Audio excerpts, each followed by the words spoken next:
All right, fantastic. We're recording. Right, so today's topic is very exciting and is very valuable and educational. We're going to talk about presentations, public speaking, and maybe we can touch a little bit about like storytelling. Our guest has been helping presenters engage and activate audience since 1997, online and in person. He's also the founder of The Missing Link, co-founder of Talk Drawer, and author of the book Here Be Dragon.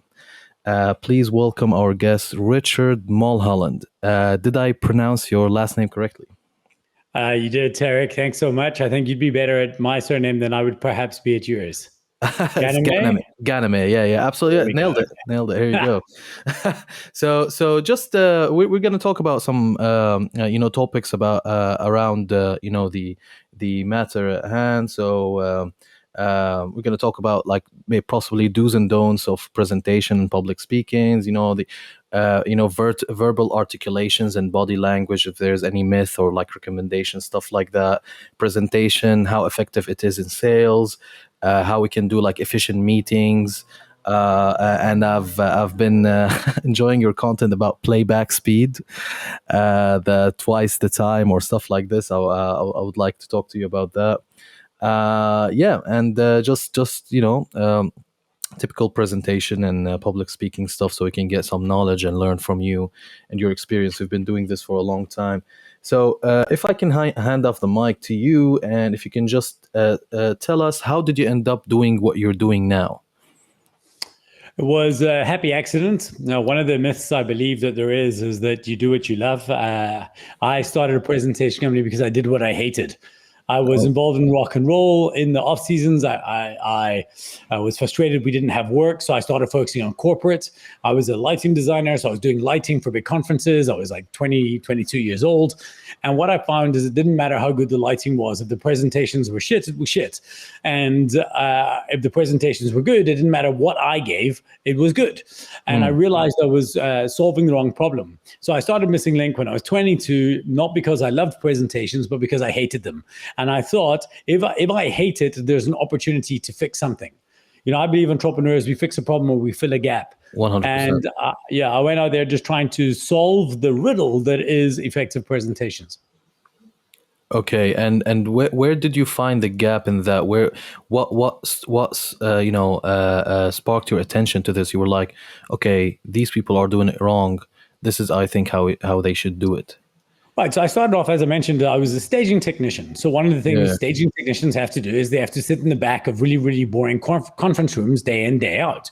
So I was sitting in the back of these conference rooms, and you would see some speakers were terrible. Presenters, in fact, most presenters are invariably quite bad.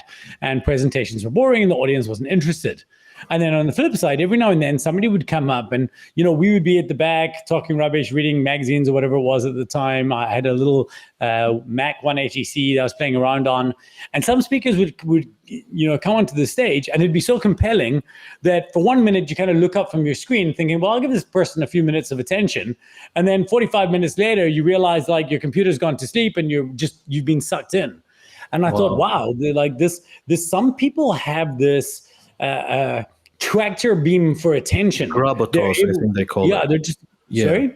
Gravitas is that what they call it, I think.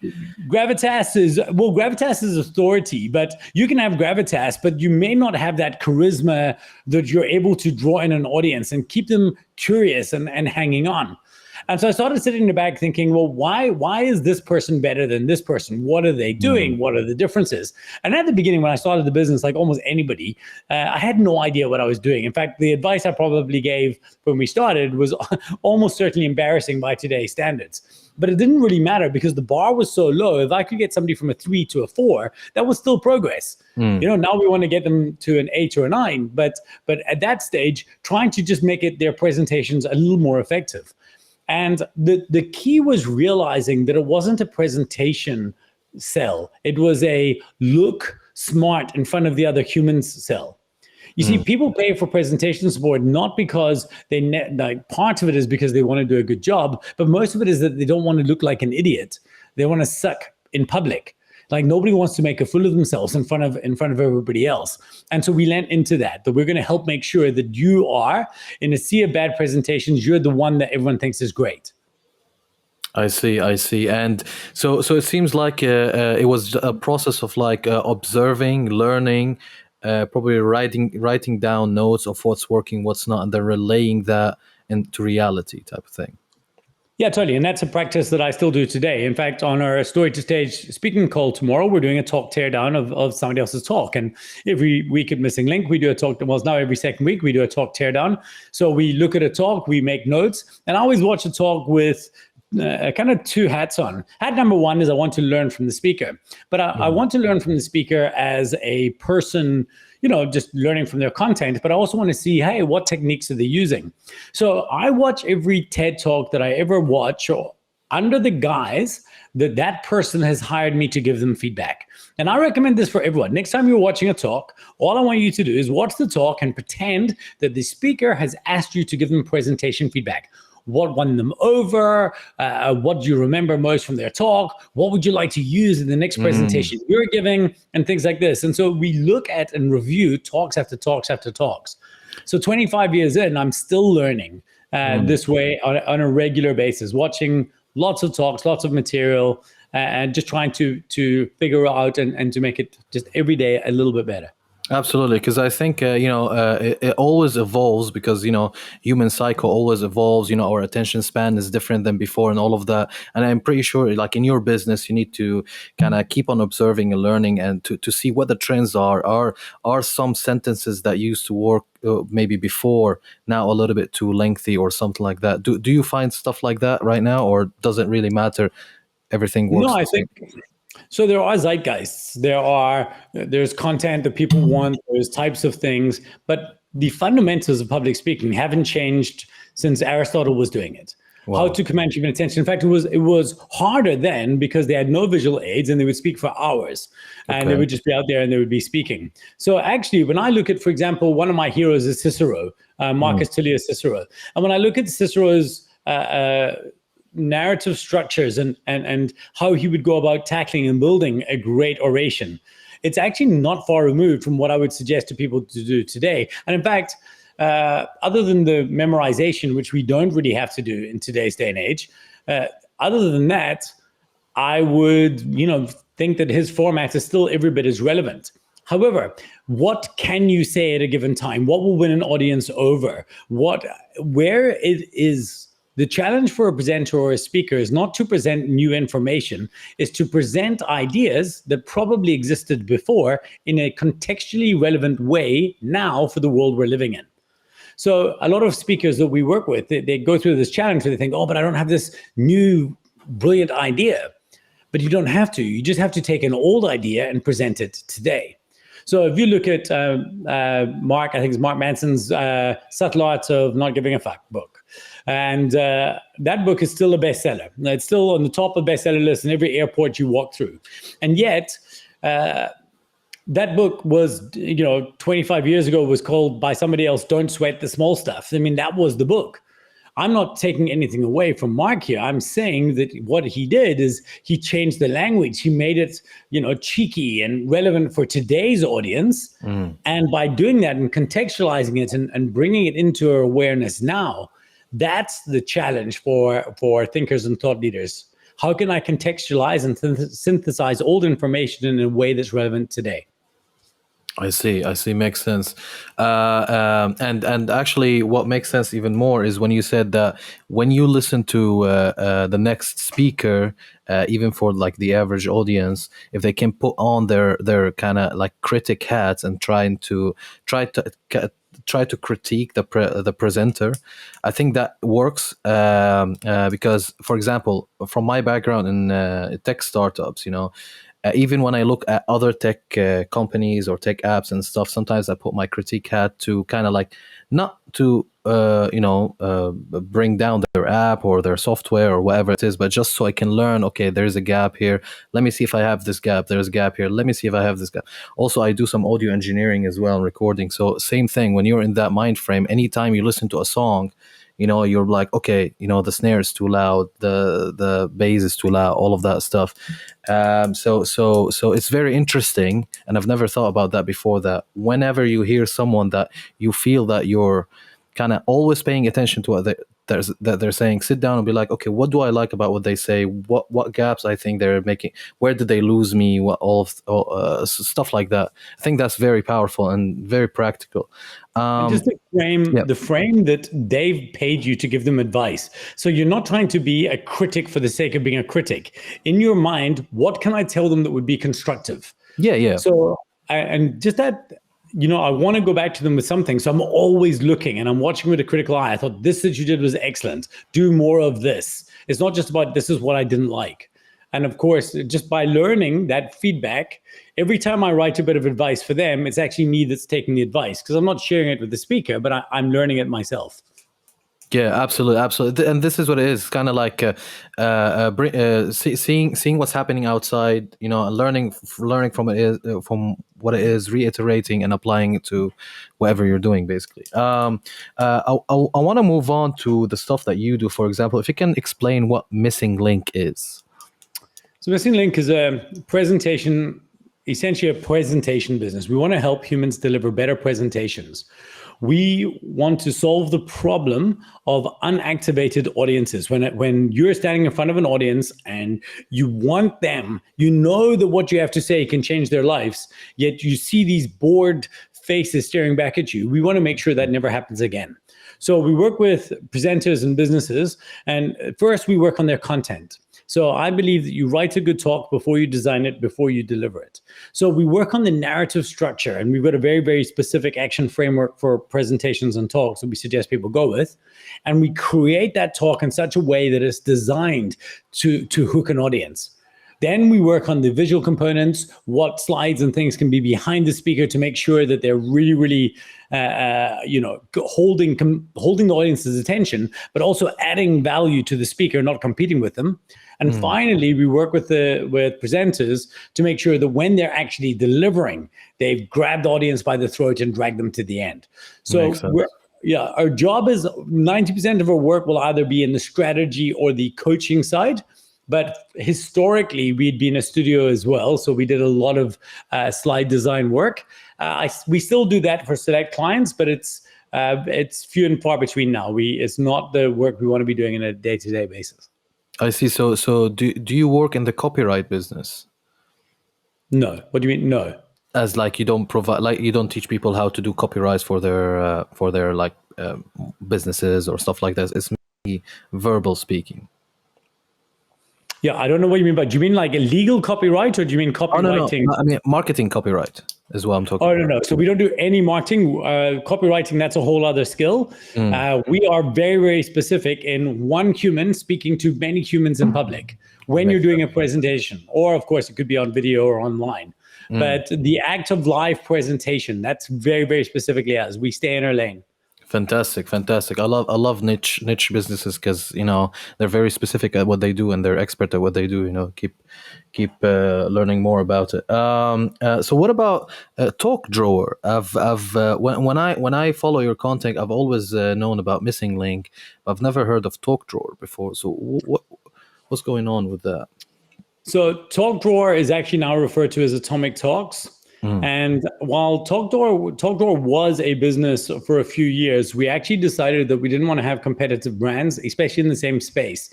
So Talk Drawer is now a service, or Atomic Talks is a service belonging to Missing Link. Whereas before it was a separate business with different shareholders. So I bought out those shareholders and brought it into Missing Link completely. What it is I believe that a lot of great entrepreneurs read books and they read the latest business books, but the information always often ends at themselves. And I'm a member of EO, Entrepreneurs Organization, a phenomenal organization for entrepreneurs with businesses of $1 million and up and things. And what happens is they learn things, but then they get frustrated. A lot of entrepreneurs get frustrated because they can't leave things up to their staff. And why, if I have to do it, I've got to do it myself. And the problem is that we don't let the knowledge go further.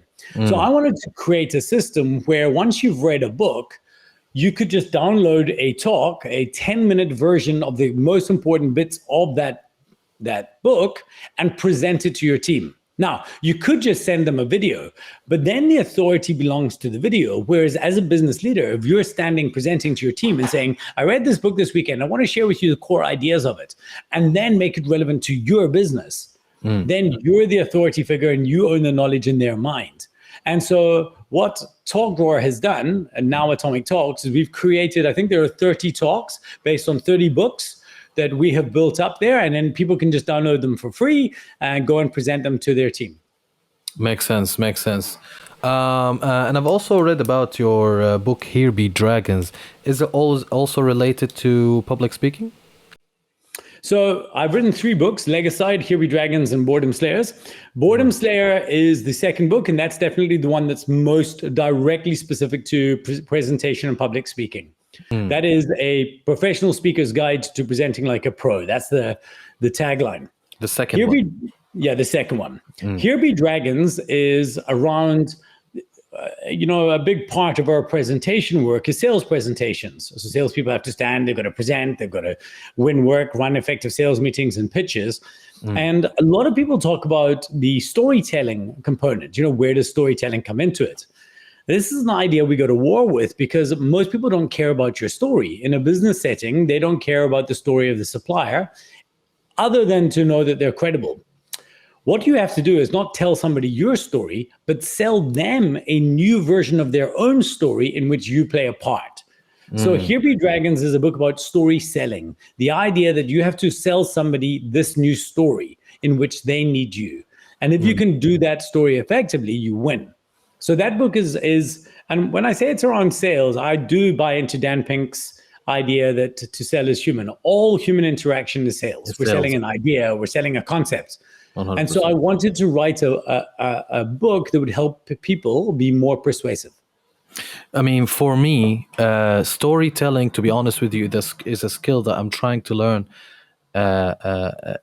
in very, very, very much, because I believe like storytelling is integrated within sales, and the more you become a better storyteller, the way you articulate your narrative, where the punchline is and all of that, I think your sales become better, your speaking become better, all of that, your presentation becomes better, and I think it's a lost art because some people don't understand the power of storytelling, and sometimes and it doesn't have to be like with using analogies to tell like an actual story, but your narrative kind of is a storytelling. So what are your tips for like storytelling? Because that's, for me, if I want like a selfish advice for me from yourself, is what would be your tips about storytelling? Because it's a very powerful skill to learn. My tip would be stop thinking about storytelling. People are so obsessed with storytelling, and it's a mistake because, and I understand it's like a very, very easy, it's very on vogue, and everybody wants to, you want to be good at this thing, learn to tell stories. First of all, like that bit of advice is so ridiculously stupid. That's like saying, oh, do you want to write a best-selling book? Learn to write stories. Thanks, man. Like that, it's so top of the funnel that it's not even helpful. There's so much to the act. You can tell more if you understand the basic rules of rhetoric, if you know how to drop in an anti-metaboly in your speech in such a way that it's a sentence that will stay, a microscript that will stay in the audience's brain after you leave. That would be better than the person before you who tells a long, drawn-out, wonderful story about something that isn't relevant. So for me, it's very, very important. Most people think that I want to tell a story. I've got a great story to tell. And then I say to them, but what's the point of your story? And they're not sure. They say, no, but it's a cool story. I don't give a shit. Nobody cares about your story. Like, they really don't. They only care about your story if you can make it relevant to them. To them, yeah. What you want to start with, the most important thing isn't to start with storytelling. The most important thing is to start with something worthy of wrapping a story around. Okay, so what people are not nearly obsessed enough with is what point do I want to make?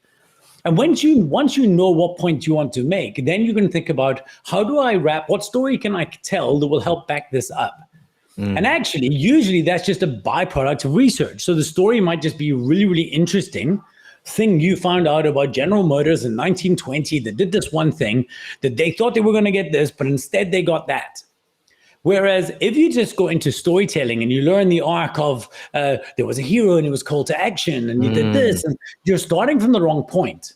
So yes, we use the hero's journey, or people use the hero's journey when they're writing fiction, but they don't start with the hero's journey and just paint by numbers from there. They don't start with storytelling. They start with the core idea, the story. What is the big concept?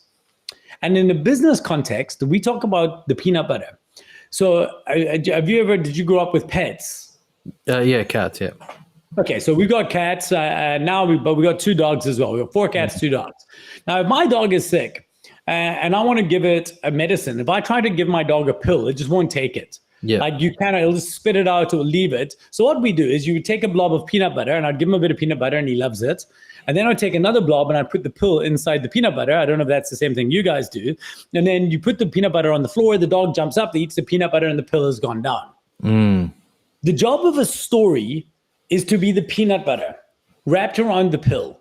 But the pill is the payload, right? The pill is going to make the dog better. And what most people do is they have a story that's so nice that it's all peanut butter. It's sweet and delicious and the audience loves it, but they leave and they forget it and the audience doesn't change.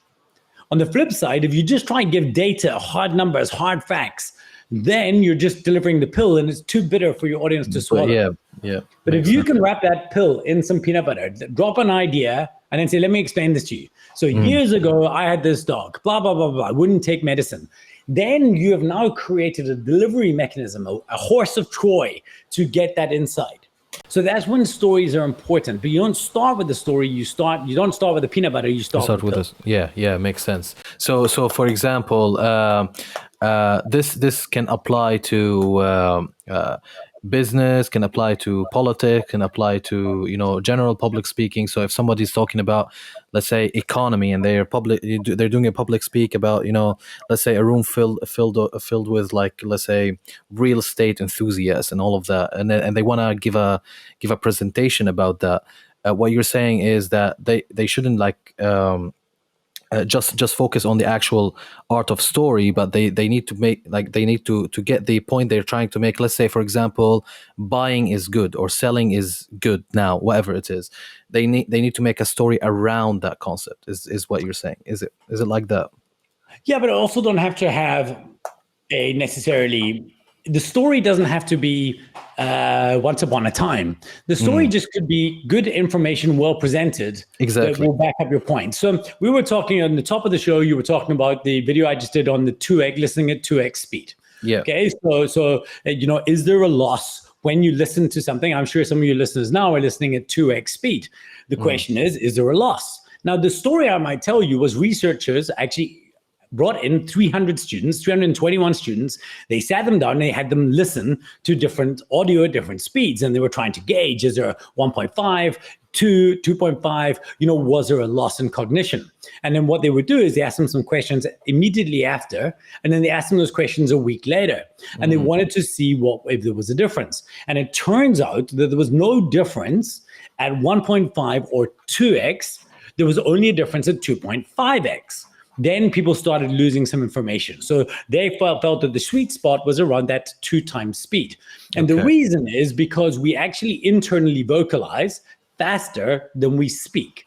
So we're actually used to talking to ourselves at a higher speed. Now, that wasn't a story. That was just me relaying a study to you with information, but I could hold an audience with that for that period of time because I've created a hook. I've created a reason to care. And now I'm giving them a reason to believe. So now I'm just packing the information. Now, the other way could be if I had to turn around and say this to you instead and say, and the reason I know this is the other day I was walking home from the shops and I was listening to this podcast. Now I was listening at 2x speed. That becomes anecdotal. It's actually less easy to believe. In that instance, a story would have been less powerful than a statistic.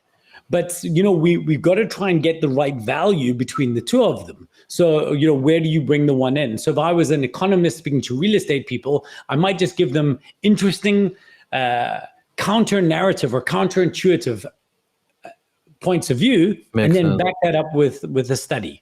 Right. Okay, because I've seen, why I'm talking about this example specifically, because I've seen that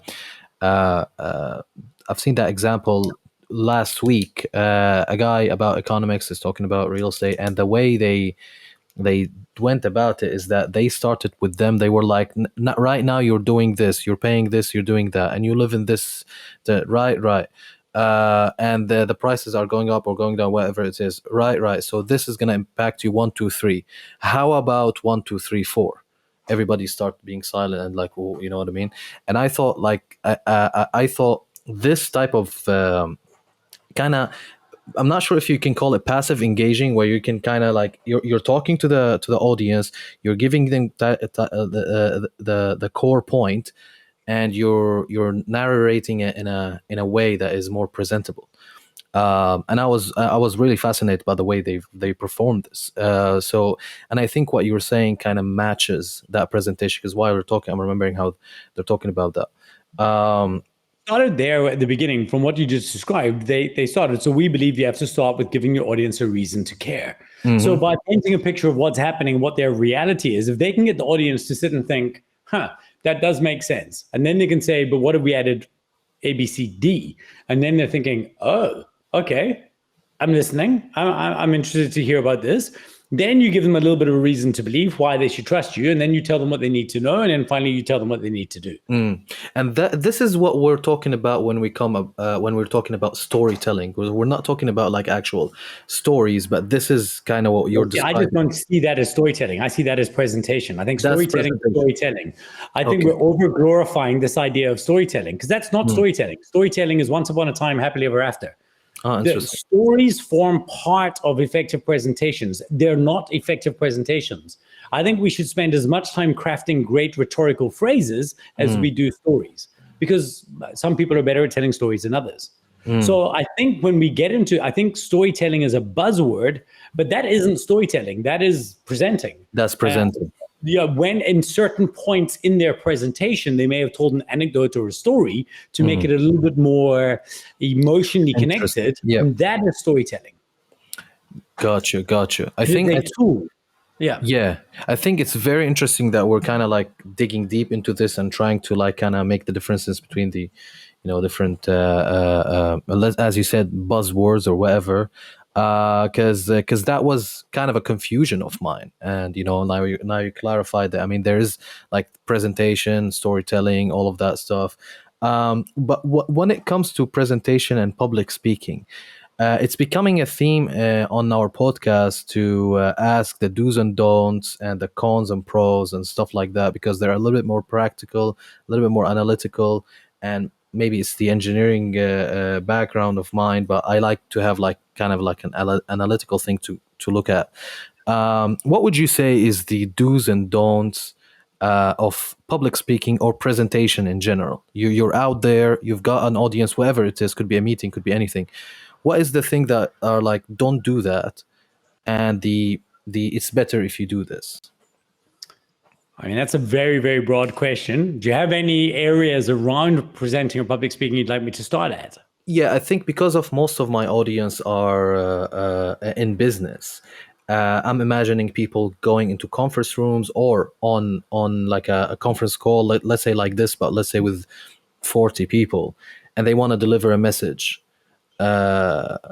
What's the best practices? How could you prepare? Is there anything not to do to, you know what I mean? I mean, so there's many things you shouldn't do, but the way that you can pull people together, there are certain formulas that can work for you. So the first thing is understanding that when you have to start creating a presentation, mistake number one. Now, I'm a big fan of PowerPoint. I think PowerPoint's a brilliant tool, badly used. Okay. So blaming PowerPoint for a bad presentation is like blaming a pan for a bad meal. The pan is fine. You can't cook. And so we need to learn to cook better. So what do? You got to start with the recipe. You got to start with figuring out, okay, well, what do I want to put in the pan in the first place? So for me, spending the time, I've structured my talks on paper well before that I have gone into PowerPoint to start making the slides, or Prezi if I'm presenting online. So I want to structure my talk, and the job number one is to answer one question. And the first question that everybody has to answer on every presentation you ever give is this: if I get off stage or if I leave the boardroom and I have not achieved X, I have failed. What is X? So the first thing you have to do is define a victory condition that if you do not make this victory, your presentation didn't work. Because then you understand it didn't matter that they laughed at your jokes, it didn't matter that they had a good time. Did you win the account? Did you get the next meeting? Did they go away and do the action you wanted them to do? If you achieve that, you have won. So once you define that, then you want to go back and you want to structure your talk. Now, when you deliver a presentation, the 4 steps that we think that you should deliver on, and there are other ways of doing it, but this one will never get you wrong. We refer to it as our action framework. It's designed to get an audience to take an action. Step number 1, give your audience a reason to care. So this is when you've got to fill their gas tank. Your audience has a give a shit tank. When you get on stage, it's empty, right? You've got to fill that tank at the beginning. You're buying their attention. So the more curious you can make them, the bigger gap in their knowledge you can create, or the bigger desire you can create in them, the longer that you can hold their attention. You want to get off stage before that tank is empty. So you give them a reason to care at the beginning, and then you give them a reason to believe. Now, this is what is the smallest amount of information I can give them that they will now trust me as a source for the content, or the topic I just made them care about. So if we were spending 3 minutes on giving them a reason to care, I might spend 1 minute on giving them a reason to believe. Then I go into the next step. Now, this is the body of your presentation. This is tell them what they need to know. And usually I would say to a speaker, think of 3 things. Break your presentation into 3 core ideas, 3 points, just to package it. And it could be more, it could be less, but it's a nice place to start. If you wanted to tell them just 3 things that were all helping them, if they believe A, B, and C, then they will trust you to do D. Then you go through that, and then the final step is tell them what they need to do. One of the biggest mistakes audience presenters don't do is they do not tell the audience what action they're supposed to take. If you do not tell your audience what action you're supposed to take, if you don't say to them, so the next steps would be that, or my challenge to you as a presenter is, your audience will just passively think that you finished, roll credits, and they will behave with your presentation the same way that they behaved that they were watching Netflix. Whereas if you can give them, even throughout your presentation, and again at the end, a challenge, something that they're supposed to do as a result of them being there, they're more likely to do it. So you've got to be explicit. So give them a reason to care, give them a reason to believe, tell them what they need to know, tell them what they need to do. Now, when you're writing your presentation, do that backwards. So, just start with what I want them to do, then figure out, well, what do I need to tell them in order to make that, make sense that they would want to? What information do they need to have in order to do it?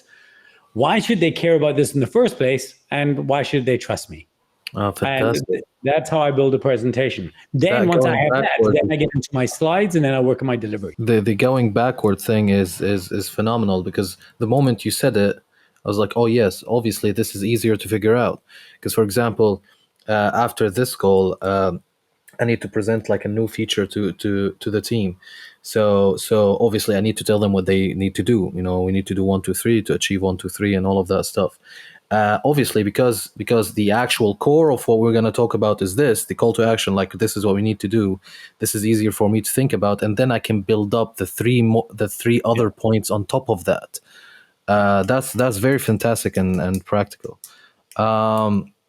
If there is anything that, for example, you see as mistakes when delivering a presentation, what would you say that would be? Like stuff that you see people, you're like, oh, he's one of them that does 1, 2, 3. He shouldn't have done this, or stuff like this. Common mistakes, basically. This is the one thing I'm going to talk about. I wouldn't say is a mistake, but it is a skill that all great presenters do and mediocre presenters don't. And that is manage your segues. So the mistake would be that, let's say I was doing a presentation and I stand there and I talk about something, and then we've all seen this. I want you to imagine you're in a conference room, you will picture this, exactly what happens. So then the speaker finishes talking about what they talked about, and then they turn around, they look at the screen, they click next, they see what the next slide is, and then they turn back and say, right, so blah, blah, blah, and then they talk about the next thing. Yes, I know exactly what you're talking about, yeah. What great speakers do is they make it feel we talk about winning the green light lottery. The presentation never stops because it's like every traffic light is green. You just keep going. Your audience keeps going. And what they would do is they know what their next slide is. And their content, and this is actually how I prepare. All I care about preparing is my segues. How do I get from this story to that story, or this bit of information to that bit of information? What is the link? And so I'll be standing on stage and I'll say, now, so that being, true, what I've just told you, that then poses another question. And that question is, click, and I click the button, where do we go from here? And I don't even look at my slide. That slide is just behind them. It's as if it's magic, as if somebody else is running the tech.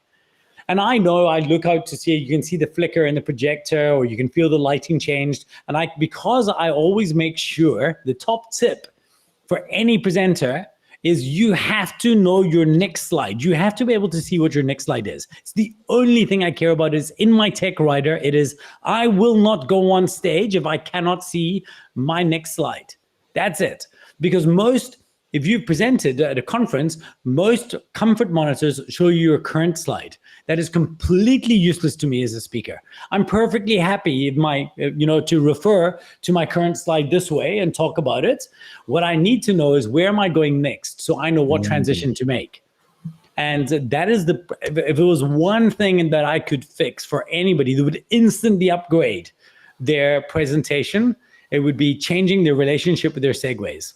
It just makes everything feel like it flows. It makes your presentation doesn't start, stop. And when you're trying to figure out those segues, you can see, oh, this doesn't fit together. That doesn't make sense. Why am I telling this case study and then this case study? Actually, this would work much better this way, because the end of this one could easily lead into the beginning of this one. So if you can't figure out your case study, your flow, your segue, your flow is off. So you always have to make sure that and I would say slide for now, it doesn't have to be, but it's a good place to start. The narrative for every slide easily makes sense, even when you've got big breaks, so that's the end of concept 1. Now we're getting into concept 2. That link should make perfect sense. If you've got that dialed in your head, you will immediately look 20-30% better than any other presenter on the stage that day. If anybody would benefit the most from this is startup founders who are pitching to investors. Because from the feedback I got when investors roasted me a million times, is that the flow of the pitch deck was off, right? And in the tech startup scene, every investor has put the team slide at the beginning, not put it at the end. And there are some stuff that you just have to just go with what you prefer. But there are some things, exactly as I said, if you learn how, while you're presenting, to find out what's the missing link, pun intended, to keep the conversation, aflow, keep them attentive and engaged. I think every startup founder should learn from this. Would you say this content is explained perfectly in your second book or your third book more? No, so this content is very, very much the second book, Boredom Slayers. That's what this is. It actually goes into detail. We have a video series on it. If you go to getrich.af or msng.wtf/action framework, you can see a whole video series on that. But it's funny, you mentioned startup founders on pitch presentations. We're a TechStars mentor, and we work with startups at times. But the one mistake I think Silicon Valley pitches or investor pitches make is actually, I do believe the founders are too late. And I'll tell you why. Think about this from an interest point of view. Okay. So you start off with a reason to care. You start off with a problem statement. There's a problem in the world today, blah, blah, blah, blah, blah. And this is, addressable market, things like this. This is my interest. Then you want to go into the reason to believe. Now, the reason to believe is where I would want to put the founders. So I would say, now, our team, with that in mind, I had to assemble a team of just the right people to do it. I knew I needed a data scientist. I knew I needed this. I knew I needed that. And that's why this team is And now you're like, oh, okay, that team makes sense. You don't have to be famous, but it makes sense because, yes, that is the problem, correct? Oh, wow, okay, this does feel like the right people to be doing it. So then you say, let me tell you, by putting together this team, let me tell you what we figured out. We figured out these 3 things, and then you get into tell them what they need to know.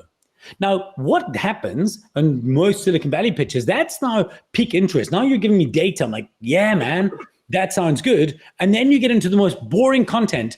And this is my co-founder, this is my investor, this is my mentor. You do the right at the end, at the crescendo of your presentation, you get into the about me stuff. The only time that I would put that content there, if you had an ace up your sleeve that, oh, and my co-founder was the ex-co-founder of this big company that did this much exit and things like this, then everyone's like, whoa, amazing. Then it's part of your sales pitch. The average tech startup, the least interesting part of the tech startup in the pitch point of view is the founding team. So again, I'm a investor in a startup that one of the is in the travel industry, and one of the co-investors is the CEO and founder of Trivago. That makes sense. Of course, that makes sense later. Oh, and by the way, one of the founder of Trivago, blah, blah, blah, blah, is one of our co-investors. That is a very, very big hook at the end of the presentation. Yeah. So then I would put it later. But if in absence of him, with just the rest of us, I would have put it earlier. I don't know if that makes sense. No, 100%. So if there is something to be highlighted and to let's label it as exciting, you can put it at the end. But if it's just regular stuff, just put it at the beginning. So yeah, just after the beginning, not at just after, when you've got the most attention, drop that in there and find a reason to make it fit.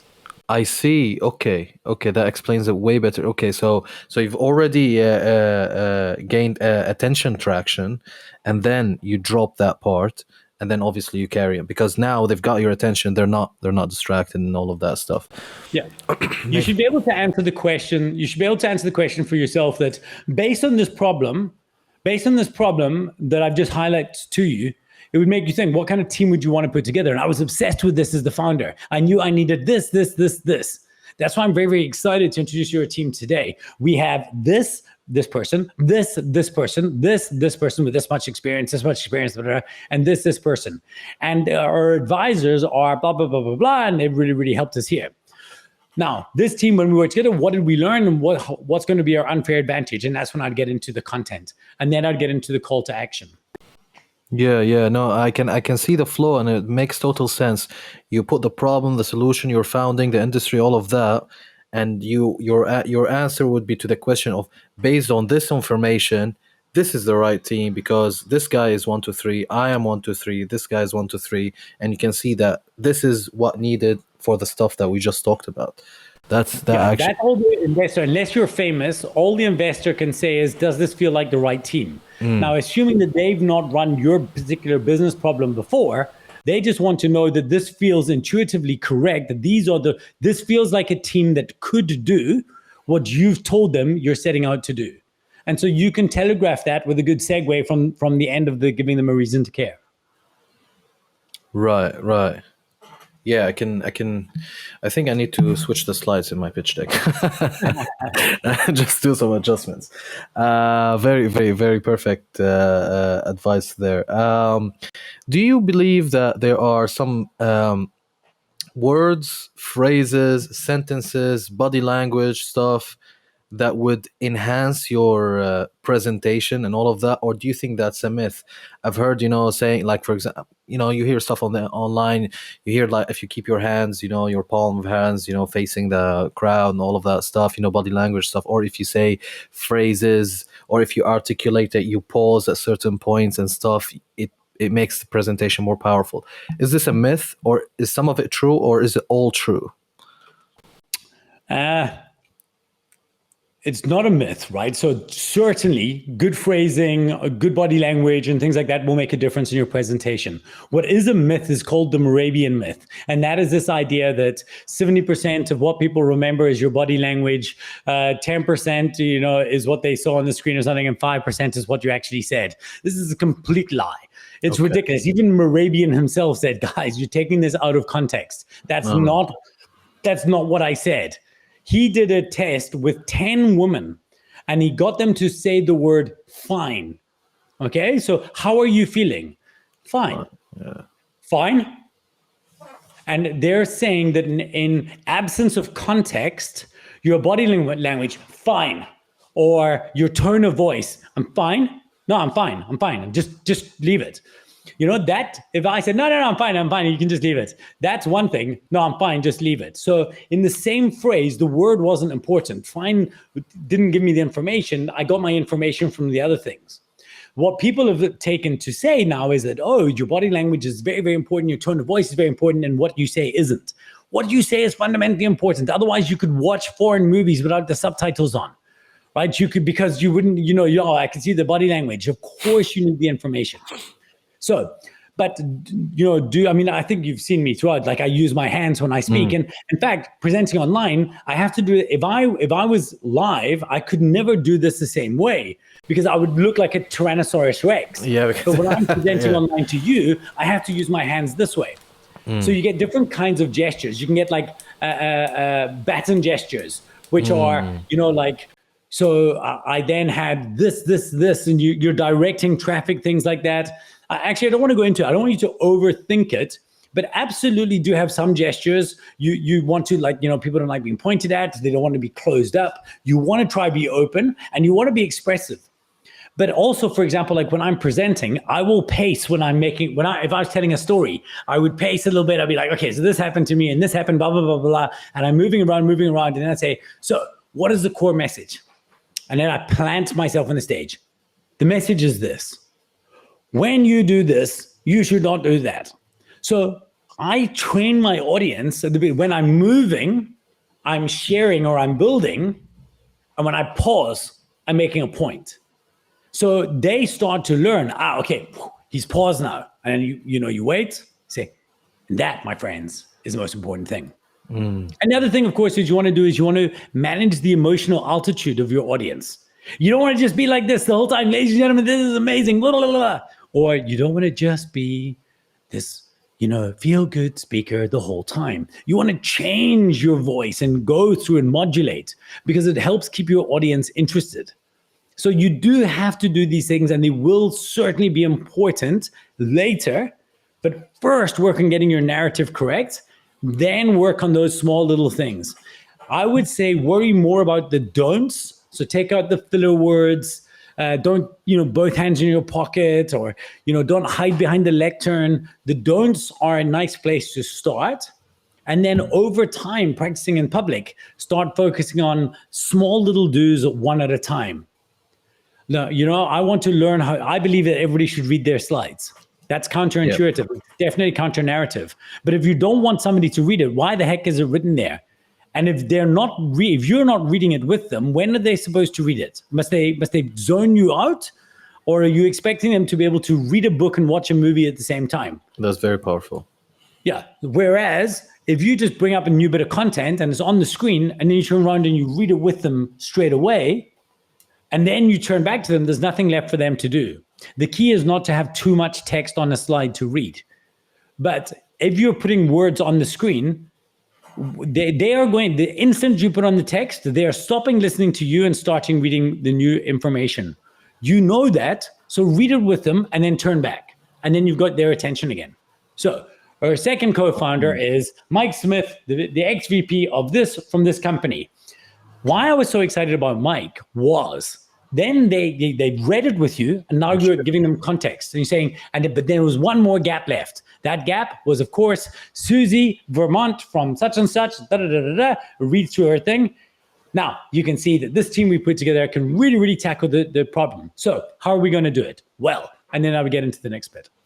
Wow, a lot of powerful tips there. The idea that people in general write more text than they need on the presentation, and it's actually very counterintuitive, and it's a lot of people miss it, including me. Putting text, and then when you're presenting, neither you're gonna give them the time to read it, nor you're gonna read it. So why is it there in the first place? On there. Yeah. The problem in the tech founder space is that a pitch deck does two jobs. You must send it, but it just must be two presentations. It's very, very simple. You have a pitch deck that you send, and you have a pitch deck that you present. Yep. So a docu deck is a deck that is a document that you would send. You never present that. You make a second version of that that's the presented version. and you present the version that is you want to present, and then you can give them even the same slides, but you can append, I don't know, in PowerPoint you can make all the formatting and make the presenter notes beautiful.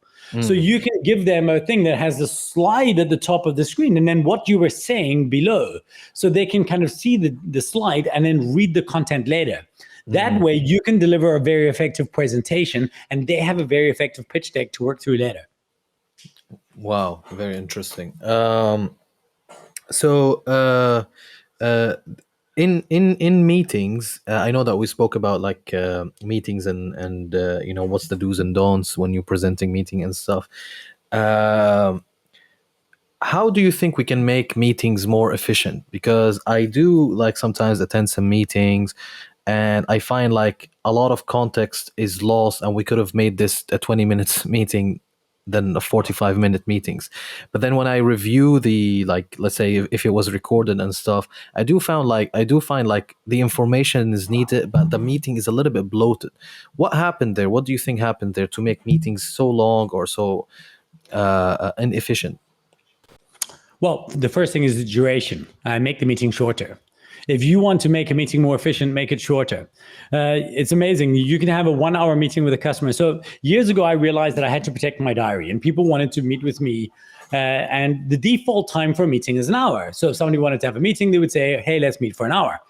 And so often I would go to this and I think, geez, like I could have done this on a phone call. We could have spent 5 minutes going through this.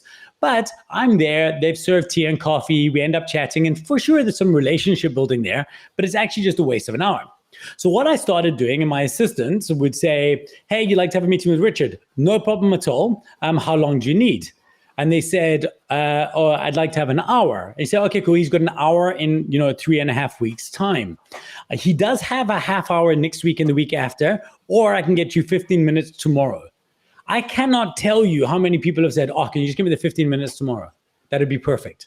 And then what they do is they think a lot more. And then, Bianca will say, well, if it's just 15 minutes, just, make sure you give some time to think about what would make that the most effective for you. And I'll tell Richard that it's very, very urgent and he'll get to the point quickly. And so then we'll get onto the meeting and we'll get through what we need in 15 minutes. And of course, if I need more time, I'm very usually happy. If it's a 15-minute meeting, I usually have a gap. They're rarely put in, but I can then decide, well, okay, look, I actually think this is great. Can we schedule another 15-minute call for tomorrow to do a follow-up? Or do we do, so that would be the job number one, is get meeting lengths shorter.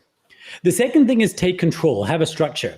So when I do any meetings, most of the business meetings I do are sales meetings. Even though I'm the salesperson, I always start with the same line. I say, hey, everyone, here's, like, we've only got 30 minutes together. I want to make sure the time is best spent. Here's how I think we'll do it. I'm going to start off by asking you guys some questions, just work out a little bit about what's important to you and why we're here. Then if I have a good understanding, I'll probably do about a 10-minute presentation on how I think we can help you. Then I'm going to ask you what it is, open up to you for any questions you have about us. And then we're going to decide if we're going to do business together. Does that sound like a good structure for this meeting? And you know what everybody says? Yes. 100%. Everyone says yes. Yeah. They're just so happy that somebody took charge. So then I asked them the first question, which is always the same. It's called the Dragon Hunter. Why was this the right time for us to have this meeting? And then they tell me. And when they tell me why they took the meeting, that gives me what I need to talk about, because now I know what's important to them. Makes sense. And then we build on from there. Fantastic. Well, listen, Richard, this was phenomenal, and I think it's very informative, and the amount of value in this 53 minutes that we spent together is amazing. Me personally, I'm going to grab the second and the third book. The third book because I want to dive into the definition of storytelling, because it seems like I want to learn exactly your perspective about it and see, where, what needs to be basically improved from my end. And the second book, because obviously we've talked about it throughout, and I'm really interested to see it. Do you have any final thoughts or plugs that you would like to give out before we wrap it up? I mean, just, if you'd like to get involved, by all means, please reach out to me. You can go to getrich.af. That'll take you to my personal site, or you can go to ineedmissinglink.com, and that will take you to our business site. And we'd love to help you. We're on a mission to help people deliver better, more effective presentations and look great in public. And so we have various programs, whether you want to be a professional speaker or you just want to be a better corporate presenter. And we have various programs in place that would help you do that. If that sounds like a lights of fire for you, then definitely please come and engage with us. I'm very, very active on LinkedIn. And I have a YouTube channel, which I'm trying to share presentation material on, every week. I have a new video. You can go to getrich.af/YouTube. And, please engage, subscribe, say hello to me. Let me know that you found me through Tarek's podcast. It would be amazing to engage with you. Thank you. Absolutely. So much. And the missing link is just missinglink.com. It's it's msnglnk.com, but that's hard to remember, so just go to ineedmissinglink.com. The whole word. Fantastic. Fantastic. Well, with that it's funny. It's a small little thing, maybe just to end on. Yeah. Because I guest in a lot of podcasts, and they're often the verbal medium. I found that having to have something that you spell means that nobody finds you. So saying to people, go to richmulholland.com, they always put the L's in the wrong place. Yes. And how do I spell it? So I bought that subdomain, getrich.af. And it's a little bit amusing for me, but it's also easy to remember. And that just takes you to there. The same thing, going to msnglnk.com is hard to remember. So if you just go to ineedmissinglink.com, that's easy to remember. So if you are guesting in people's shows, if you've got a hard to spell something, if you're ever in a position where you have to get asked to give out your domain a lot, it's okay to have a second podcast domain that you would give to guests, so it's easy for audiences to remember. There is also a new trick on top of is that there are a lot of something that are becoming more popular. So a lot of people, are adding, like, let's say they didn't find the domain. Let's say, for example, Richard Mulholland, they didn't find the domain, or Missing Link, they didn't find the domain. They'll be like .tv. .info, right. But again, it could still be hard to spell, right? Yeah. So richardmulholland.info is still something for you to remember, whereas getrich.af is easy. Yes. For me, like our public speaking, there's a shortcut to our public speaking program. That's storytostage.co. But because I couldn't get the .com in that instance. But I always, just as a podcast guest tip, it's always have a domain that is easy for the listener to remember and go immediately type in with no mistakes and all of that. Type in and find it. 100%. Well, we'll put the links down below anyway. But again, if you're gonna come a guest on a podcast, I think what Richard said is gold right there. But with that being said, Richard, thank you so much for taking the time, sharing your knowledge. We learned a lot on this episode, and looking forward to talk to you soon. Good luck with what you're doing. I hope you see a lot of success in your third book, and hopefully a fourth book after that. And we'll speak soon. Thanks, Tarek.